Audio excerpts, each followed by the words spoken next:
Do that one dance, baby. That one dance.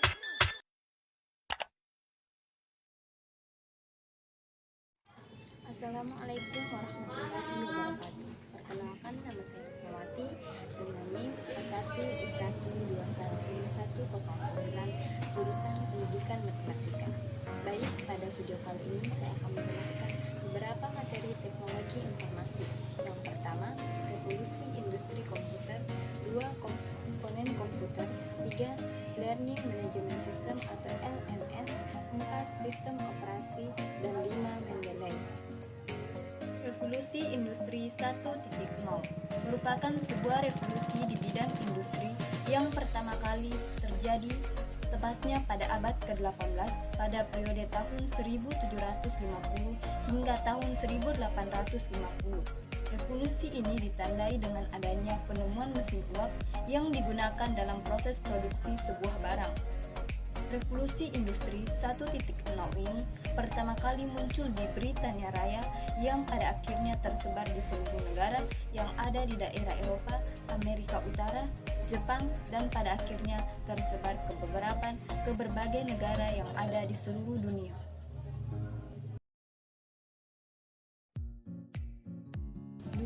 Revolusi Industri 2.0 terjadi di awal abad ke-20 yang dikenal dengan revolusi industri. Revolusi industri yang terjadi ini ditandai dengan adanya penemuan tenaga listrik yang mampu membuat mesin uap yang tadinya sering digunakan dalam proses produksi semakin lama digantikan dengan adanya tenaga listrik. Namun, terdapat kendala yang dapat menghambat proses produksi yang terjadi di sebuah pabrik, yaitu permasalahan transportasi. Di akhir tahun 80-an, transportasi mobil mulai diproduksi secara massal. Namun, proses tersebut tidak mampu membuat pembuatan transportasi mobil lebih singkat dikarenakan setiap kendaraan yang ada harus dirakit dari awal hingga akhir oleh perakit mobil tersebut.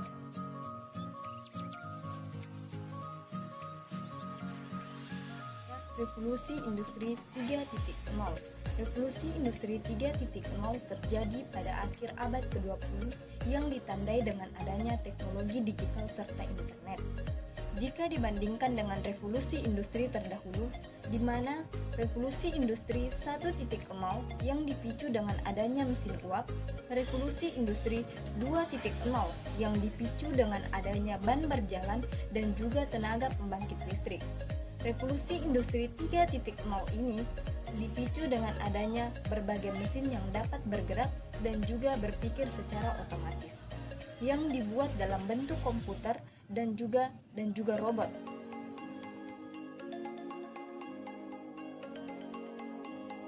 Selanjutnya, revolusi industri 4.0 yang terjadi pada awal abad ke-21, di mana manusia telah menemukan pola baru dengan adanya kemajuan teknologi yang terjadi begitu cepat, sehingga mengancam berbagai perusahaan yang lebih konvensional. Dengan adanya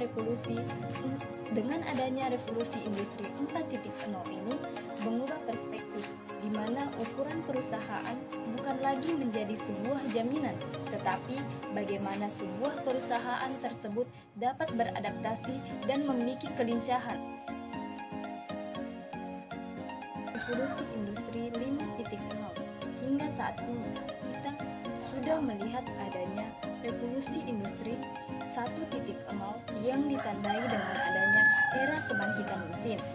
Revolusi industri 2.0 yang ditandai dengan adanya era kebangkitan transportasi atau otomasi. Revolusi industri 3.0 yang ditandai dengan adanya era kebangkitan dari komputer atau komputasi. Revolusi industri 4.0 yang ditandai dengan adanya era kebangkitan internet. Diperkirakan oleh negara Jepang yang mengumumkan akan kemungkinan revolusi konsep industri 5.0 yang disebut dengan era kebangkitan society. Selanjutnya, komponen pada komputer. Komponen pada komputer terdiri dari 3, yaitu hardware, software, dan firmware. Komponen yang pertama adalah hardware atau perangkat keras. Hardware atau perangkat keras merupakan perangkat keras yang ada yang kasat mata dan memiliki wujud fisik yang dapat diraba. Hardware pada komputer itu sendiri masih dibagi lagi menjadi 4, yaitu yang pertama input device, 2 output device, 3 processing device, dan storage device. Contoh dari hardware itu sendiri adalah seperti yang pertama CPU, 2 keyboard, 3 mouse, 4 LCD atau layar monitor. Selanjutnya komponen komputer yang kedua adalah software. Komponen sistem komputer selanjutnya adalah software.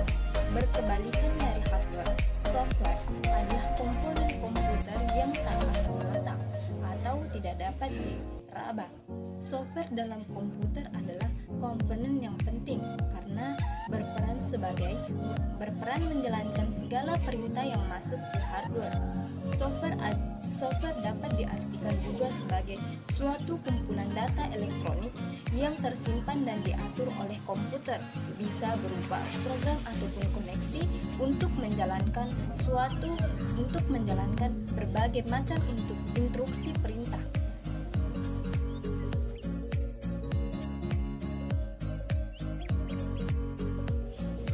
Komponen terakhir yang menutup serangkaian komponen sistem komputer adalah firmware. Firmware yaitu orang yang menjalankan atau mengoperasikan komponen komputer. Firmware sangat penting karena komputer tidak dapat bermanfaat jika tidak dioperasikan oleh manusia.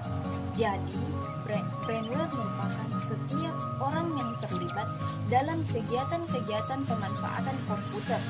Contoh dari firmware diantaranya adalah programmer, sistem analis, operator, dan juga administrator.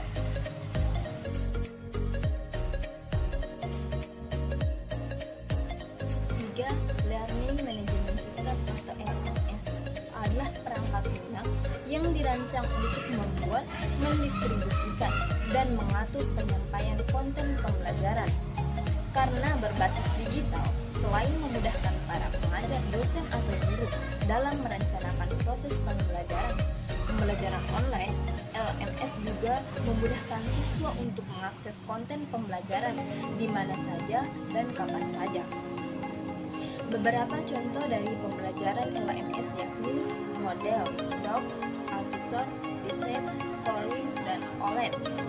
Melalui LMS, kita dapat memanfaatkan konten-konten dalam bentuk digital seperti e-book, artikel, animasi, suara, dan juga video menarik.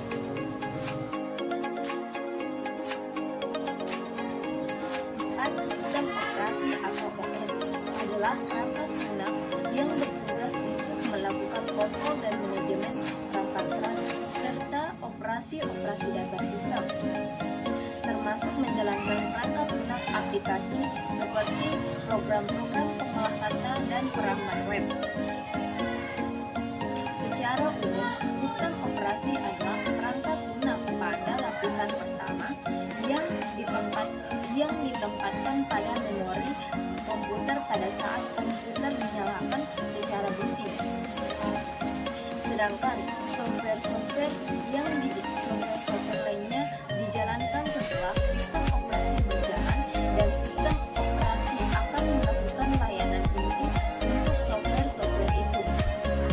Sistem operasi itu sendiri bertindak sebagai perantara antara program aplikasi dan perangkat keras komputer.